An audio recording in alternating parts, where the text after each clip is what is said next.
Hello दोस्तों, कैसे हो आप सभी। आज मैं आपको बताऊंगा जनसंख्या पर आधारित प्रश्न। जनसंख्या पर आधारित मतलब कोई शहर या गांव है और उसमें हर साल सर्वे हो रहा है कि हमारे यहाँ की जनसंख्या पता है कहीं कहीं पर कि वृद्धि हो रही है, पॉपुलेशन बढ़ रही है, मतलब ग्रोथ रेट ज्यादा होगा। भाई ज्यादा पैदाइश है, बच्चे ज्यादा जन्म ले रहे हैं, तो फिर हमारी वहां की जनसंख्या बढ़ेगी हर साल। और अगर हर साल या घटती है तो जाहिर सी बात है कमी हुई है। इसका मतलब वहां कोई मतलब पैदा होने वालों से ज्यादा मरने वालों की संख्या ज्यादा है। जैसे अब आप देख रहे हो कोरोना में या कहीं सूखा पड़ जाता है, कहीं बाढ़ आ जाती है, या कहीं पर ऐसा समतल एरिया नहीं है, उबड़ खाबड़ है, तो वहां भी जनसंख्या बहुत कम होती है। कुल मिला के मैं आपको ये बताना चाह रहा हूं कि एग्जामिनर ने यहाँ पे जियोग्राफी की जो सेंसस चैप्टर होता है उसे टच कराया। मतलब उसने मैथमेटिक्स को इंटरेस्टेड बनाने के लिए ज्योग्राफी वाले बच्चे का भी थोड़ा इंटरेस्ट अपनी तरफ को खींचा है। अब ये क्वेश्चनों में क्या कहेगा कि एक गांव की जनसंख्या इतनी थी, प्रति वर्ष इतनी घटी या प्रति वर्ष इतनी बढ़ी, तो बताओ 2 साल बाद उसकी जनसंख्या कितनी हो जाएगी। या ये कहेगा 2 साल बाद उसकी जनसंख्या इतनी है, तो बताओ पिछले 2 साल पहले कितनी थी। बस इतना क्वेश्चन बनाया गया, इससे ज्यादा कुछ नहीं। शुरू करता हूं। Question number 73। एक गांव की आबादी 20% प्रति वर्ष की दर से घट रही है। यदि 2 वर्ष पूर्व उसकी आबादी 10,000 थी, तो वर्तमान आबादी कितनी है। तो परसेंटेज चैप्टर चल रहा है, परसेंट को ही ध्यान में रखना है। कुल मिला के पूरी बात का सार ये, summary of all statement is to mainly focus only on percent, that is 100। देखो एक गांव की आबादी में 20% प्रति वर्ष डिक्रीज हो रही है, और वो कह रहा है 2 वर्ष पहले, मतलब 2 वर्ष पहले उसकी जनसंख्या 10,000 थी। तो एक साल, ये 2 वर्ष पहले हैं तो ये एक साल पहले, और ये हो गया अब, मींस प्रेजेंट। ठीक है, 2 साल थी तो इस साल में कितनी रह गई होगी, 20% कम हो गई, मतलब 8,000। ठीक है, अब 8,000 का 20% और घटा दीजिए। 8,000 का 20% होता है 1,600। 8 दूनी 1,600। ठीक है, तो अब कितनी बची, 6400। Option B is correct. एक क्वेश्चन और देखते हैं। यदि 74वां, यदि एक नगर की जनसंख्या 64,000 हो और उसमें 10% वार्षिक वृद्धि होती हो, बढ़ते हो, तो 3 वर्षों बाद उस नगर की सही जनसंख्या कितनी हो जाएगी। देखिए 64,000 थी, और अगर मैं एक साल बाद देखूं तो कितनी हो जाएगी, 110%। भाई 100% थी कोई भी चीज, और 10% बढ़ी तो अब 110% होगी, तो 64,000 का 110%। ठीक है, जो ये संख्या बनी, जनसंख्या बनी, दूसरे साल कितनी हो जाएगी, ये जो पूरी जनसंख्या है इसका 10% और बढ़ जाएगा, मतलब इस पूरी जनसंख्या का 110%। पल्ले बढ़ा कुछ, हाँ 110%। लेकिन वो कह रहा है 3 साल का निकालना, तो मुझे फिर दोबारा 110% निकालना, क्योंकि तीनों साल 10-10% बढ़ी है। ठीक है, अब भाइयों मैं क्या करता हूं, मैं ऑप्शन देखता हूं, क्योंकि मुझे लेना है यूनिट डिजिट का सहारा। मैं इतनी बड़ी कैलकुलेशन नहीं करूंगा, और ना ही एग्जामिनर आपसे उम्मीद करता है कि मुझे इतनी बड़ी कैलकुलेशन चंद सेकंडों में करके कोई दिखाए, क्योंकि रियलिटी ये है कि वो एग्जामिनर खुद भी इतना बड़ा आंसर 5-7 सेकंड में नहीं ला सकता। रियलिटी है, हम कैसे ला देंगे, हम भी यूनिट डिजिट लगाएंगे कुछ ट्रिक बाजी। तो मैं ऑप्शन देखता हूं, ऑप्शन में 4 जो है यूनिट डिजिट केवल बी ऑप्शन में है, और यहां मेरा 4 ही तो बनेगा भाई। अगर मैं 0 काटने लगूं, 1 2 3 4 5 6 0 है, 2 4 6, ठीक। अब मेरी 4 की गुना होनी है 1 से, या मैं कहूं 1 की गुना 1 से, तो 1 गुना 1 1, 1 गुना 1 1, और 1 चौका 4, तो यूनिट डिजिट उस संख्या की 4 आएगी। तो मुझे ऐसा ऑप्शन ढूंढना है जिसके यूनिट डिजिट में 4 हो, आगे कुछ भी हो। तो ऐसा मेरा केवल बी ऑप्शन सही है, तो बी ऑप्शन इज करेक्ट। ठीक है, आगे चलते हैं।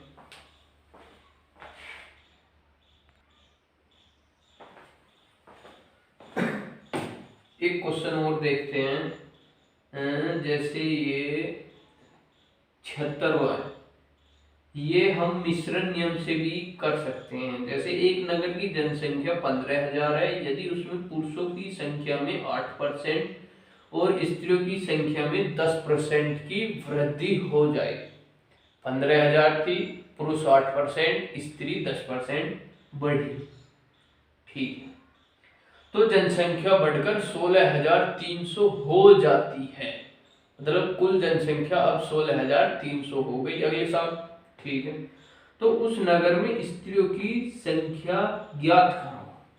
उस नगर में कितनी स्त्रियां अब प्रेजेंट में मौजूद है, इतना पूछ रहा है।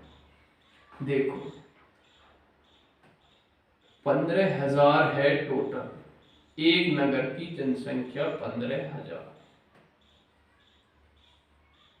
पुरुष बढ़ाए, नहीं सॉरी, पुरुषों की जनसंख्या में 8% की वृद्धि हो गई, और स्त्री मतलब जो बेबी चाइल्ड हुए वे 8% हुए उस टाइम में जन्म जो हुआ, और वुमेन चाइल्ड जो हुए वे 10% हुए।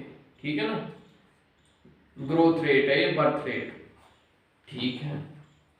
और कह रहा है कि कुल मिला के 16,300 हो गए। तो इसका मतलब क्या है कि भाई 1500 पे 1300 ही तो बढ़े हैं, सॉरी 15,000 पे 1300 ही तो बढ़े हैं। और ये कितने पे बढ़े हैं, अगर मैं परसेंट में बदलूं 15,000 पे, तो 1300 15,000 का कितने परसेंट है, यही तो बनाना है हमें। 1 2 3, 1 2 3, ठीक है। ये कितना हो गया, 130/15। इसको अगर मैं परसेंट में बदलूं तो ये हो गया 15 120, और 10/15 मतलब 2/3। किसी को कोई दिक्कत, ठीक है। तो ये अगर मैं परसेंट में बात करूं तो कुल मिला के 8 से ही 2/3% की वृद्धि हो रही है पूरे गांव में, पूरे गांव की जनसंख्या में। एक बार इसे मिटा दूं,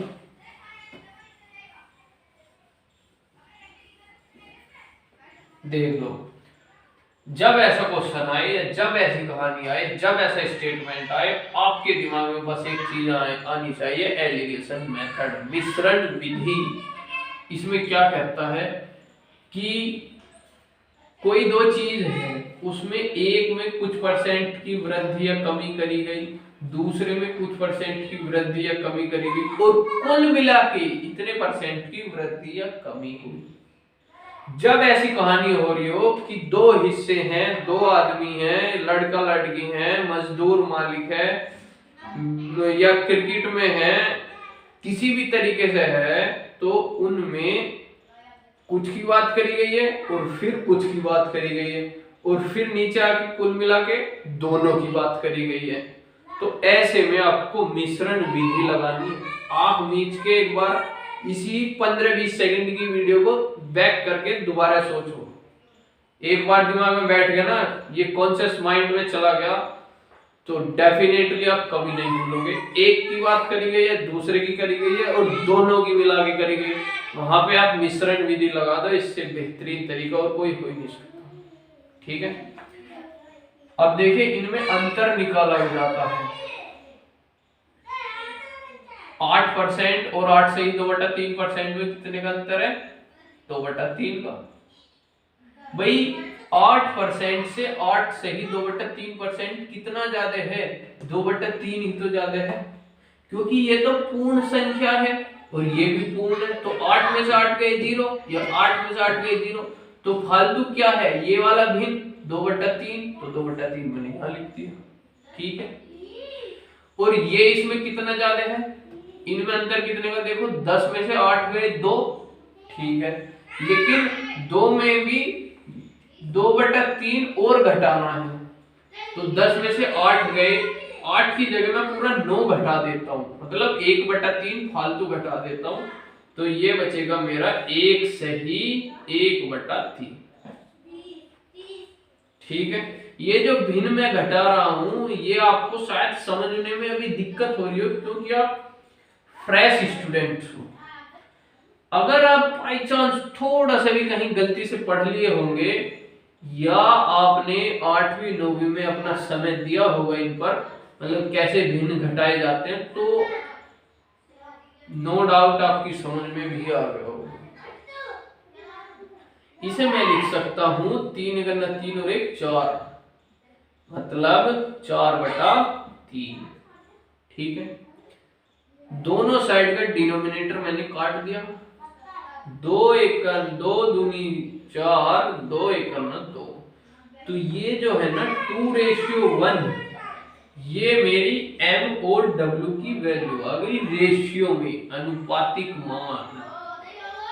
और ये जो है ना, ये प्रेजेंट की संख्या है, ये प्रेजेंट की जनसंख्या को शो करेगा, मैन एंड वुमेन की संख्या। तो ये कुल मिला के वास्तव में है कितने? 15,000। ठीक है ना।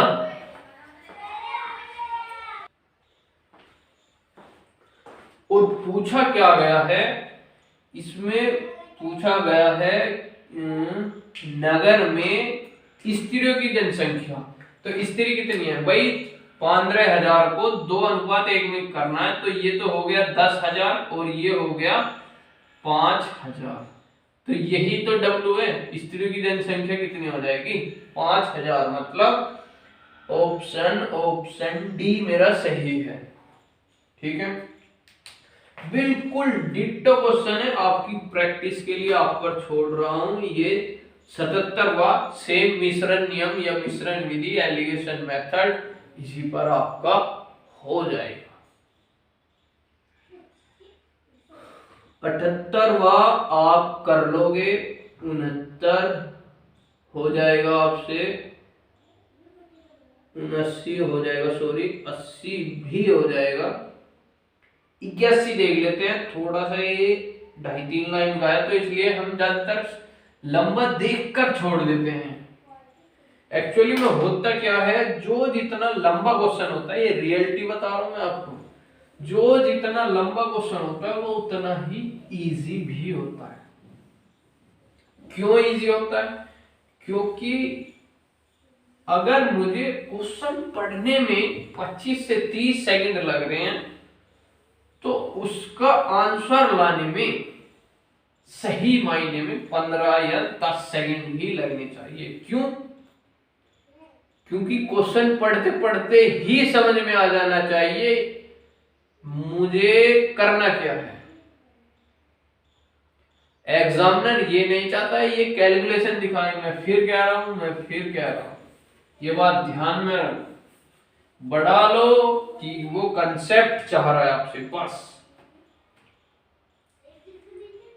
81वां क्वेश्चन पढ़ता हूं।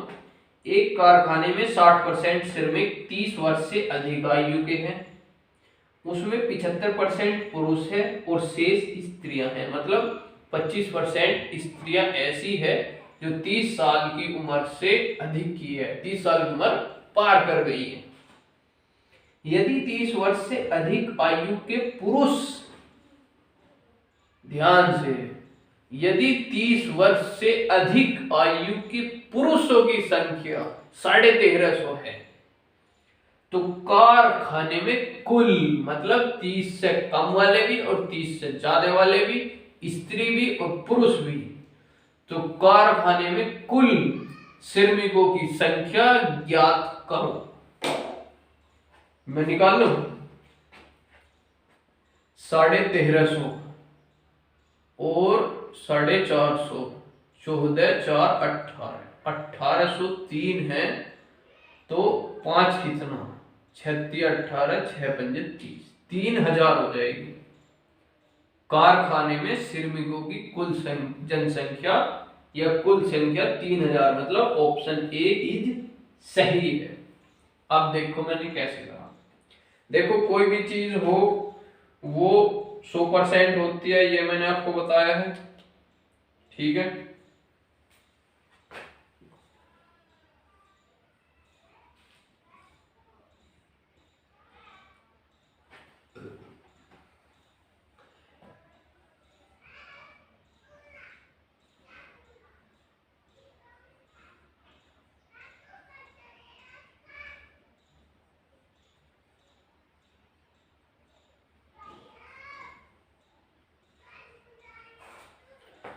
कुछ श्रमिक है जो 30 वर्ष से ज्यादा के हैं और कुछ श्रमिक उस कारखाने में 30 वर्ष से कम के हैं।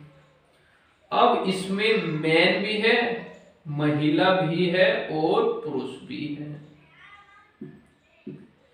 उसने बोल दिया कि ये जो महिलाएं हैं ये है, सॉरी ये जो पुरुष है ये है 75%, और ये महिलाएं हैं बची हुई मतलब 25%, ठीक है। अब 75% का मान बता दिया इसने 1350, तो मैं ये भी तो कह सकता हूं 25 से करना 25 और 25 की 75, मतलब 3 का मतलब 1350 है, तो 1 का कितना होगा, तो 1350 3 का है तो भाग 3 गुना 1, तो ये 1 का मान आ गया। 3 चौक 12, 1 5 3 पंजे 15 और 0, तो 1 का मान आ गया 450 गुना 1 450। तो ये जो महिलाएं हैं 30 वर्ष से अधिक आयु की, ये है 450।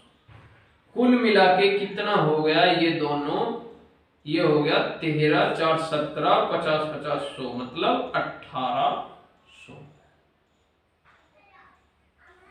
पूछा क्या गया है, कारखाने में कुल मतलब 100%, कारखाने में कुल श्रमिकों की संख्या कितनी है।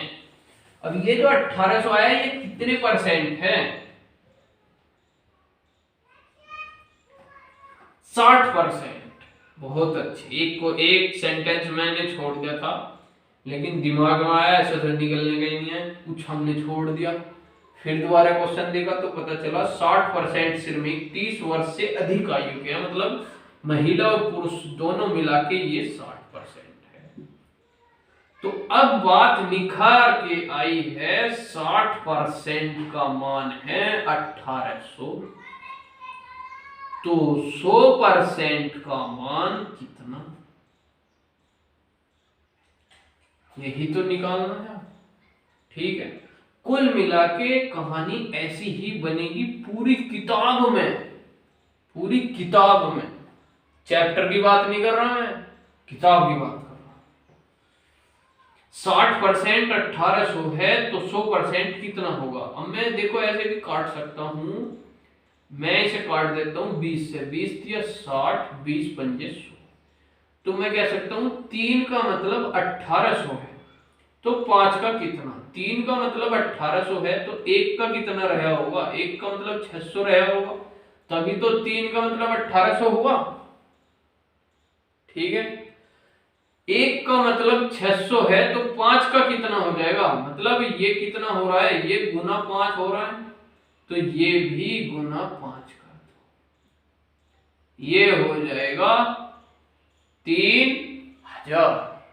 ठीक है, इस तरह आपका मतलब ऑप्शन ए सही है।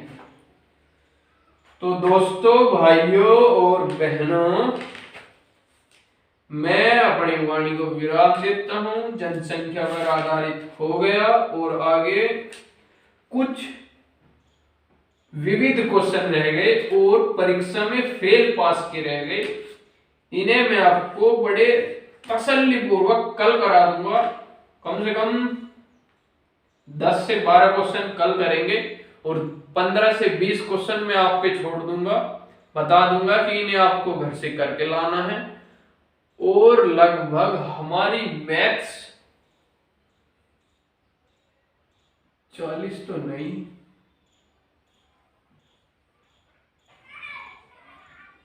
35% कंप्लीट होगी, 1/3 से भी ज्यादा कंप्लीट होगी। जैसे ही मैं रेशियो एंड प्रोपोर्शन कंप्लीट करता हूं, हमारी 65% कंप्लीट हो जाएगी। इसके बाद जो बची हुई 35% मैथ्स है, उसमें 15% तो आपके नए कंसेप्ट रह जाएंगे, मतलब मोटी मोटी जो बातें हर चैप्टर में शुरू में बतानी ही होती है, 15% में वो हो जाएगा। और 20% जो है ये कुछ ऐसी है जो परसेंटेज और रेशियो एंड प्रोपोर्शन से अलग है। इन 20% में मेरा एडवांस मैथ्स भी आ जाता है और कुछ क्वेश्चन ऐसे भी आ जाते हैं जो साइकोलॉजी के बेस पर होते हैं, मतलब मैथ्स में उसने मानसिक अभिरुचि भी गिरी थी कहीं कभी कभी पर। इन 20% में बहुत एडवांस लेवल के आ जाते हैं और अगर वे क्वेश्चन हम उन क्वेश्चन पर अपना ईगो दिखाने लगे कि इस क्वेश्चन को तो आज मैं कर गई मानूंगा, और वो अक्सर चौथा या 5वां क्वेश्चन आ जाता है एग्जाम में, मतलब शुरू में ही आ जाता है। शुरू में दूसरा या तीसरा लड्डू क्वेश्चन होगा, फिर 2 या 3 क्वेश्चन छोड़ के ऐसे भी आ जाते हैं, लगते बहुत इजी है। हाँ, हो गए, चल थोड़ी सी कैलकुलेशन हो रहा है, 2 स्टेप और कर, 2 स्टेप और कर, और पता चलता है कम से कम 3 मिनट लग गए उस क्वेश्चन में। 3 मिनट मायने रखती हैं। अभी मैं पढ़ाने में आपको अगर 3 घंटे भी लगा दूंगा ना, ये मायने नहीं रखते। जैसे ही आपके कॉन्सेप्ट समझ में आ गया, फिर आप एक एक सेकंड कम करते चले जाओ, वो मैटर करती है। एग्जाम में कैसे सेकंड मिनी सेकंड कैसे बचाते हो, वो मैटर करता है। यहाँ पे 3 घंटे भी लगा दूंगा ना मैं, हालांकि लगने के नहीं, आप जोड़ लेना शुरू से आखिर लो, 3 घंटे पूरे कंप्लीट नहीं होने, चैप्टर कंप्लीट हो जाएगा। तो बस इतना ही बताना है कि बेफिक्र रहो, आप बहुत तेजी के साथ कंसेप्ट को क्लियर करते जा रहे हो। 35% हमारा हो जाएगा, 30% हम करेंगे रेशियो एंड प्रोपोर्शन में, कम से कम 1 हफ्ता लग जाएगा। और जैसे ही इतना होता है फिर थोड़ा थोड़ा कंसेप्ट बताऊंगा और फिर एडवांस लेवल बताऊंगा। लगभग 100% तो भाई मेरा भी क्लियर नहीं है, कुछ भी मैथमेटिक्स भी हो, लेकिन लगभग आपका 85% करा दूंगा, ये मैं गारंटी से कह रहा हूँ। 85%, खासकर यूपी टेट, सुपर टेट, इन पेपरों का। और एसएससी, रेलवे, यूपी पुलिस, इनकी अब भर्ती आ रही है। एसएससी का कैलेंडर जारी हो गया, यूपी पुलिस की शायद 2 या 3 दिन में भर्ती का नोटिफिकेशन जारी हो जाएगा। अपने आय, मूल निवास और जो भी अपने डॉक्यूमेंट्स होते हैं वो तैयार रखना। ठीक है दोस्तों, कल मिलते हैं।